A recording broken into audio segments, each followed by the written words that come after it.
What's up, ladies and gentlemen, and welcome to the 6th installment of Rally Dispatch, your reliable news center for all things Rally eSports.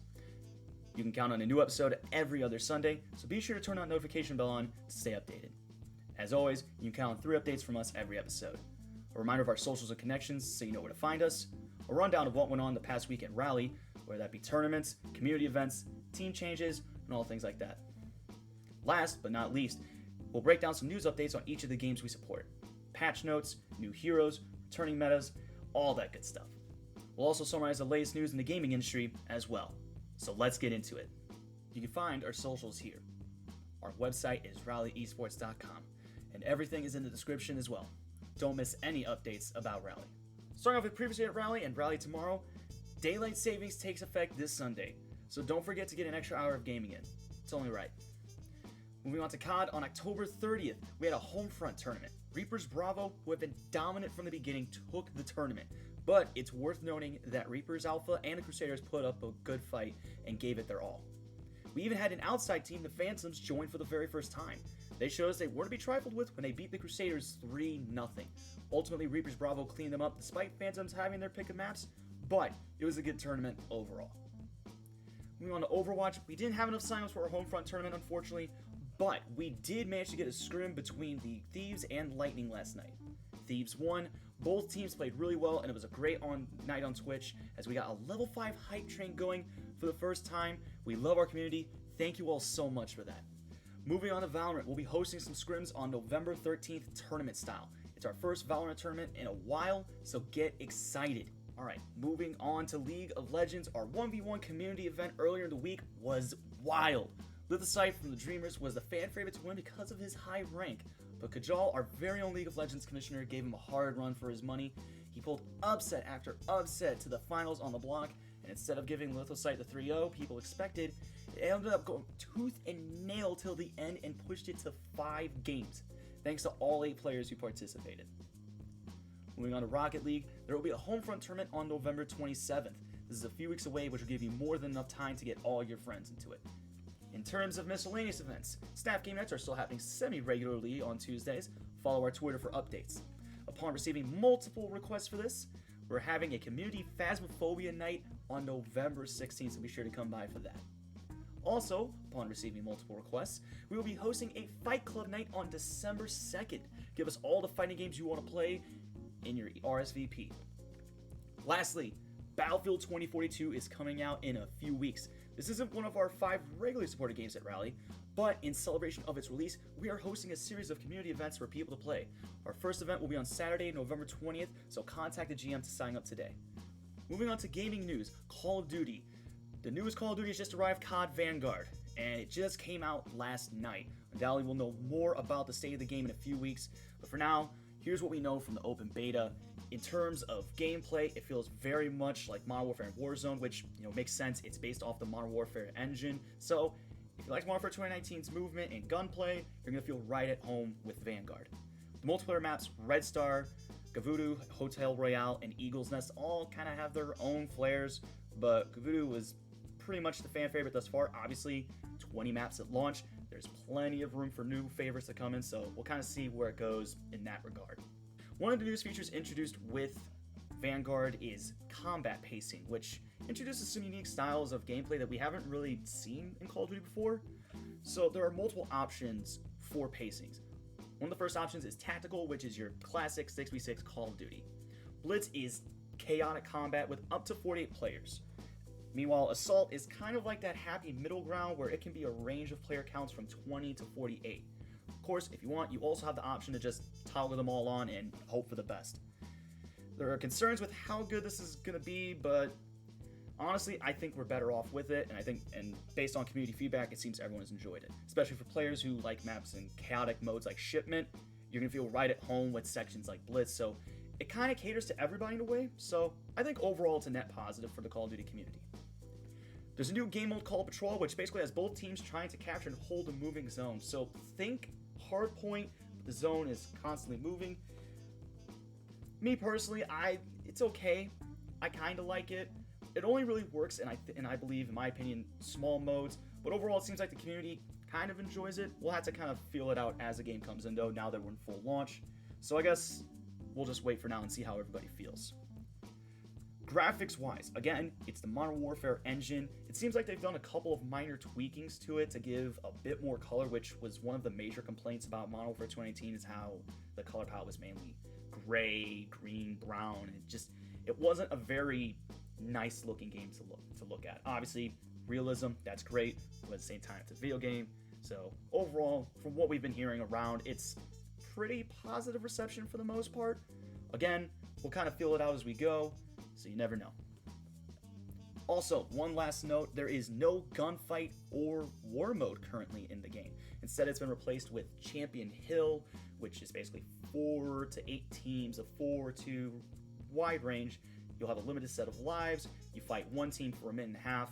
You then take those lives and move on to the next, and in between rounds, you can purchase weapons and such. It's fine. A lot of people would rather have gunfight back, but again, this is one of the things we're going to kind of have to feel out as we go with Vanguard. Moving on to Valorant and the Champions Tour for 2021.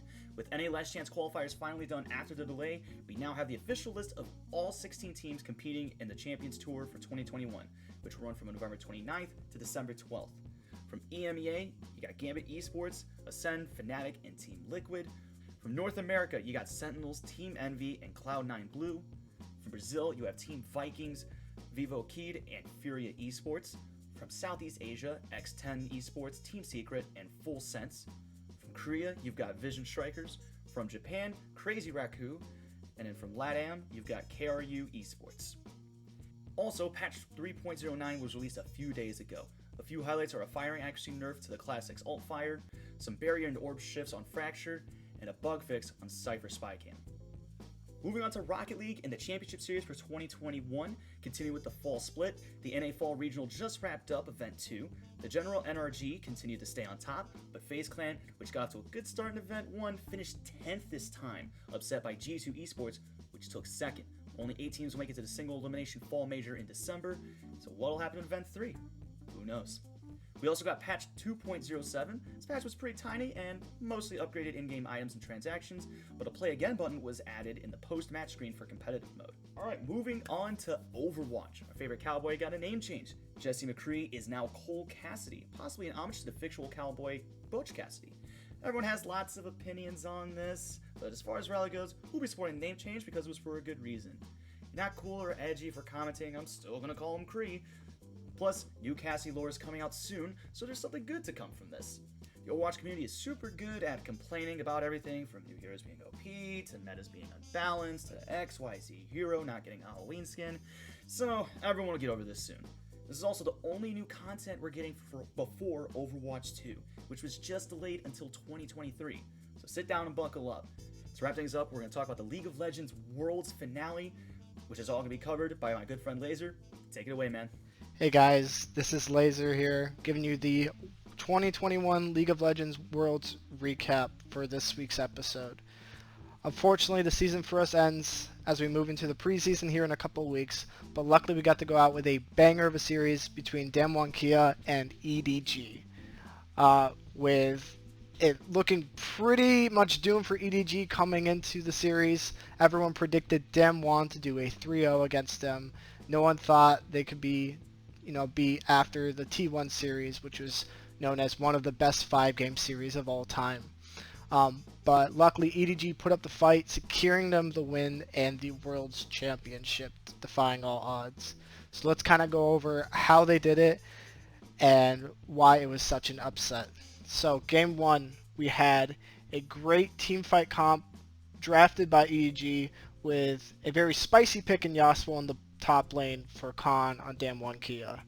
So after a close 15 minutes of that game, we see that Damwon setting up around Rift Herald, and then JJ comes around with the Flash Jarvan ulti onto Damwon Kia as Jhin opens up. And even after that engage, J4 looks like it's doomed, but then luckily for him, Mako was there to save him with his pocket Pixillion, reviving them, eventually getting them a couple of kills and the Rift Herald, which they then were able to secure the bottom tower with, securing their goal lead in that game. Then around 25 minutes and 30 seconds, we see that Damwon Kia and EDG are kind of doing this Baron dance, which surprisingly ends up with them both going even, Damwon both getting 3 members, and EDG getting 3 members, really showing how close this series was. And then around 30 minutes, Damwon starts the Baron again, but Showmaker unfortunately overextends, gets caught by a Jin W, and JJ follows up with the amazing J4 engage, and they eventually take the Ocean Soul and eventually close the game. Game 2, we had Graves, Kiana, Mouse, Jin, and Leona, with Showmaker making the Malzahar pick the big surprise for everybody game 2. Everyone expected him to be playing, all these skirmishy type assassins, so there was a lot of doubt in this one, but we got to see the Malzahar pick work around 12 minutes and 30 seconds, where LeBlanc W's in to clear the wave, but Showmaker immediately presses R on him, working his magic with Canyon's Kiana to where they can insta-ult the LeBlanc and burst Scout out, securing Showmaker the kill. Then we see around 14 minutes and 30 seconds, what looks like an awkward engage from Barrel actually turns into an amazing 3-man Kiana ult for Canning, eventually securing them a couple of objectives and also making this a lot more closer of a series. We see a lot more of these flash ultis by Malzahar around 16-19 on Aurelia, and then EDG start drag, staying way too long, and unfortunately Khan ends up doing a lot of damage to them, punishing EDG with his triple kill. But unfortunately, JJ said, I'm not going without a fight, as we see that Damwon Kia once again starts the Baron around 22:50, and JJ is able to get in there and steal the Baron, looking like Showmaker kind of missmited, but we don't know exactly what happened. But it was such a huge thing this series, with JJ being super on point in his smites, and it was able to keep EDG in the game for a little bit longer. But unfortunately, around 29:55, we see Damwon making several picks on members of EDG. And even though JJ tries to make the miracle steal again, he falls to Canyon's Kiana, eventually sealing the game for them.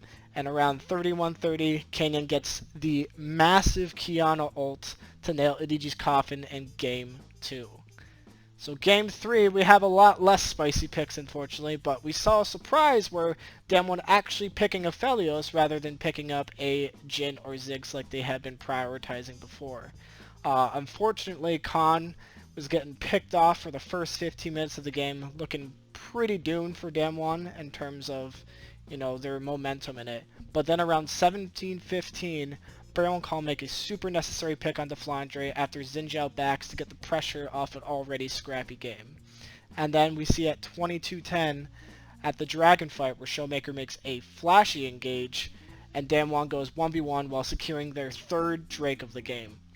And around 27:55, the game is super close, but an amazing engage by Khan and Showmaker on the bottom side happens with Gragas and Silas as Aphelios melts the rest of EDG on top of the river, despite Canyon going in and immediately dying beforehand.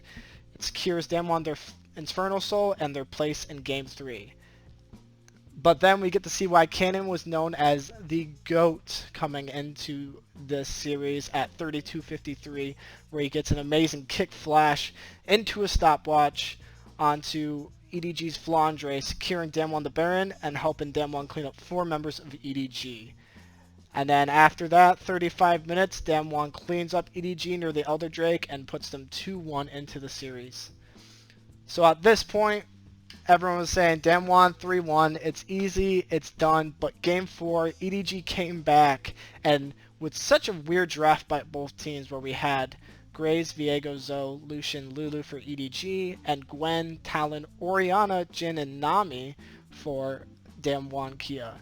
And we got to see the kind of prio and that Viego was able to use to dominate Canyon in the jungle and be able to gain a huge XP and gold lead early in the game. And we see Scout and JJ punish Khan and River around 6:28 when Khan goes down to pick up the Scuttle Crab and giving them a little bit more of a gold advantage. This game was super, super close. We saw Canyon get and uncharacteristically getting caught out a lot of the time. But then around 26:08, we see JJ once again being on point with his smite, stealing the Malkin Drake, And it was kind of like the whole thing in the series where JJ was just outperforming Canyon, especially in the later stages. And then it kind of ends up being a really close game until 30-42. EDG sneaks Baron against Damwon Kia, and even though Canyon had a flank, they eventually push him off and they start pressuring the map, and they finally start snowballing their super small goal lead of 1k into about 5 or 6k.